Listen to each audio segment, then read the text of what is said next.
Hi, everyone. Sorry I can't be with you today. We're going to pick up to where we left off last class.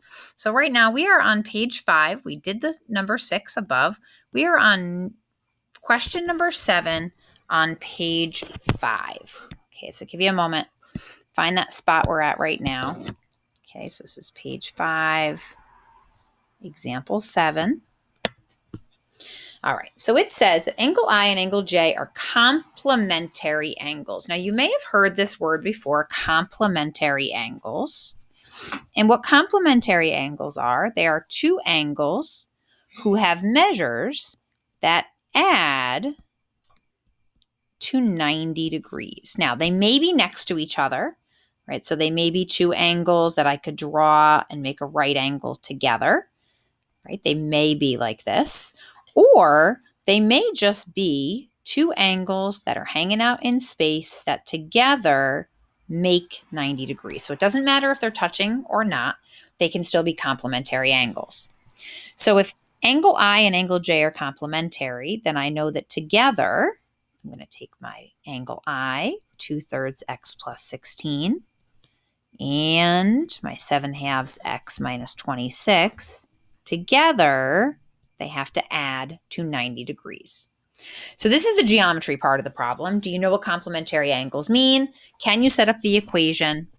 Now here comes back the algebra. How do I solve that equation? So the first thing I need to do is I need to think about the fact that I have a bunch of fractions here, and I need to get rid of those fractions. Okay, so notice that I have a denominator of 3. I have a denominator of 2. If I want to get rid of those fractions, I can find my least common denominator, which would be 6. I'm going to then multiply both sides of this equation by 6. So an awful lot of distribution there. So in my calculator, I can do 6 times 2/3, which is going to give me 4x. 6 times 16, which is going to give me 96. 6 times 7/2, which is going to give me 21x. 6 times negative 26 is going to give me negative 156. Multiply the 90 times the 6, and I get 540. All right, so remember that was just a way in algebra that we use, multiplying by that least common denominator to get rid of all the fractions on both sides. So now I'm going to combine all my like terms. So I have a 4x and I have a 21x, which is going to give me 25x.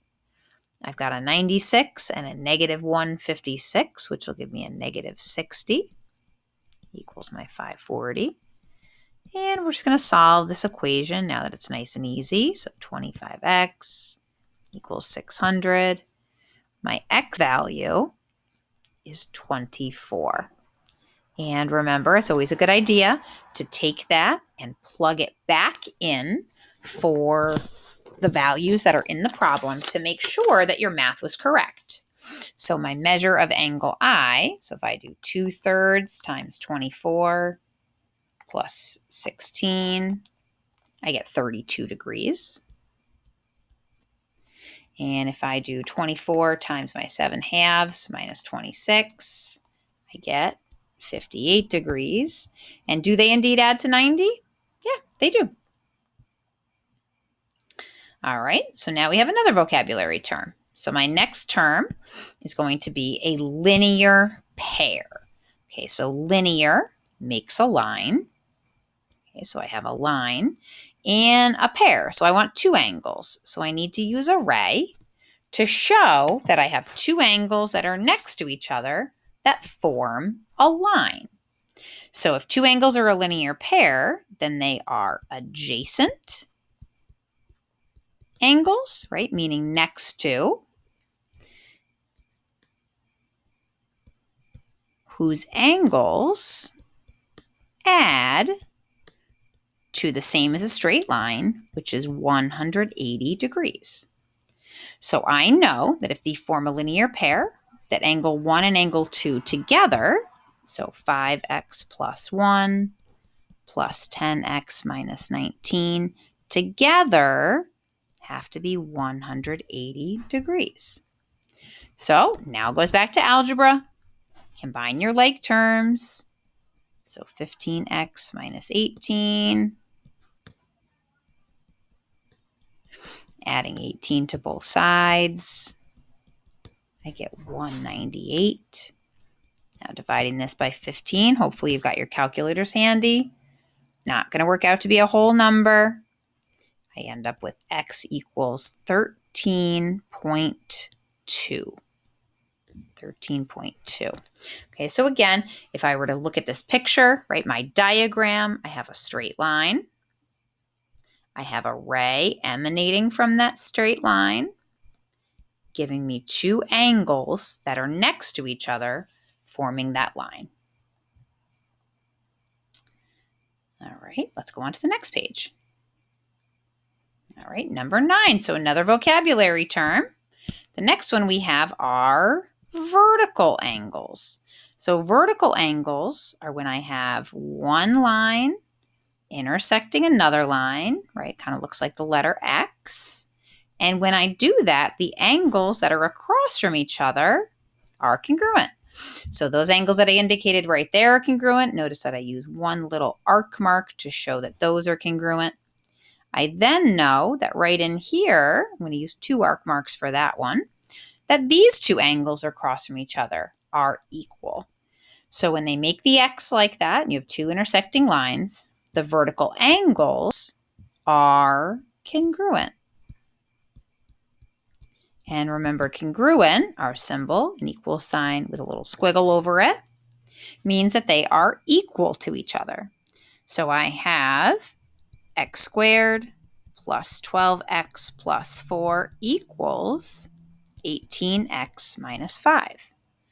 All right, now, ding, ding, ding, it happened. We all of a sudden have now entered into the realm of an equation that is a quadratic. So notice that we have this x squared here, and that x squared tells us that we have something different about this equation. We have to solve it in a different method. So back to algebra again. When we have a quadratic, we need to get this equal to 0. So I'm going to subtract the 18x from both sides. So now I have x squared minus 6x plus 4 equals negative 5. I then need to move the 5 to the other side, again, getting that equal to 0. So x squared minus 6x plus 9 equals 0.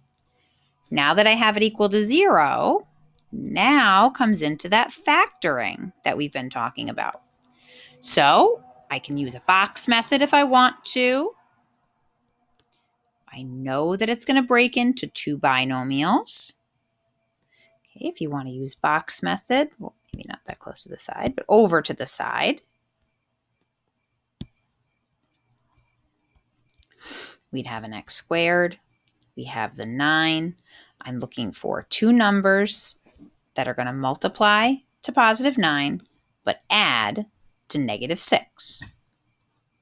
Well, those 2 numbers are going to be negative 3 and negative 3. So I have an x minus 3 and an x minus 3. Now, once I have that factored, I want to set both of them equal to 0. And they're kind of the same, so it seems a little silly to do this twice. So my answer then, once I solve this, I get x equals 3. Now, sometimes when you solve a quadratic, remember though, you're going to get 2 answers, and you'll have to double check to make sure that those angles work. So let's take that 3 and let's plug that in. So 18 times 3 minus 5, that's actually going to give me 49. And we'll know we're right if we take this 3, we plug that in for the x squared plus 12x plus 4, and I also get 49. So I know that my answer is right. Number 10. Number 10 gives us a little picture. It's always nice when they give us a picture. It says that NP, this ray right here, NP, is an angle bisector of angle MNO. Okay, so we had segment bisector, cutting a segment in half. Now we're talking about an angle bisector, cutting an angle in half. So it tells me that MNP, so this top part of the angle here, is 5x minus 7. And PNO, the bottom part of the angle there, is 2x plus 20. Now, if we have an angle bisector, then the angle is cut into two congruent angles. So if I want to know what the value of x is, I'm going to set them equal to each other. So 5x minus 7 equals 2x plus 20. So now let's solve that. Okay, so I'm going to move that 2x to both sides. So 3x minus 7 equals 20. Adding the 7, I end up with x equals 9. All right, but the question actually asks, what is the measure of angle MNO? So I need to take my 9 and plug it in. So I knew these angles were equal, so when I plug that number in, I hope that I get equal numbers. So 5 times 9 minus 7 is going to give me 38 degrees. 2 times 9 plus 20 is also going to give me 38 degrees. But if I want the angle MNO, that means that I'm looking for this entire angle. So I need to put those angles together. I'm going to add them together. So the measure of angle MNO is actually going to be 76 degrees. So that was a very specific ray that was in the middle of an angle. It doesn't always have to be in the middle. So we have, just like we had segment addition, we also have the angle addition postulate, which means that if I have an angle, let's say AOC, so I'm just going to draw angle AOC. And it says that B is in the interior of that angle. So again, I'll be a bit dramatic. I'm going to put B down here. Oh, that wasn't dramatic enough. I want to make sure it doesn't look like it's in the middle. Let's put it B down there. Okay, let's put B here. Right? I don't want it to look like it's in the middle. So it tells me that the measure of AOB, so this angle here, plus the measure of BOC, which is right here, equals the big angle. So the little angle plus the little angle equals the big angle. So if I, for instance, knew that AOB was 20 and BOC was 10, I could add those together, right? And I could get 30 for the big angle. All right, so now let's pull out those compasses and straight edges. And for number 10, I want you to construct an angle bisector. So I need to cut angle P in half. Cut it in half. All right, so once you have those compasses ready, I want you to start by putting your point on P and use any radius you want to draw an arc. Okay, so an arc that goes through both halves of the angle. Now, I've now created little endpoints. I'm going to call them A and B. Now I'm going to go back to do a construction that we've actually done before. We're now going to take AB and cut it in half. So we used a construction to do the perpendicular bisector, and that's exactly what we're going to do here. So you're going to put your point on A, open your compass more than halfway to AB. Now, if you want to use B, you can absolutely use B as your measurement. That's fine. So open your compass more than half AB. And again, if you want to use the entire AB, you're more than welcome to do that. So when I make my arc, I get an arc here.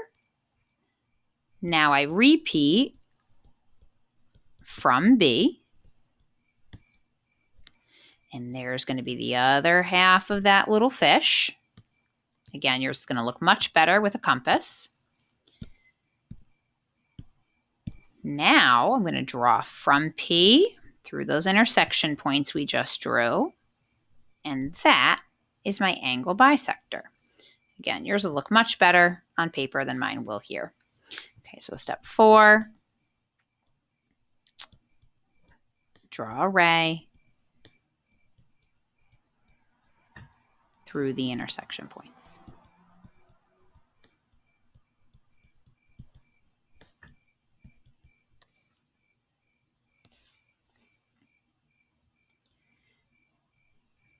All right, we are going to stop there for today.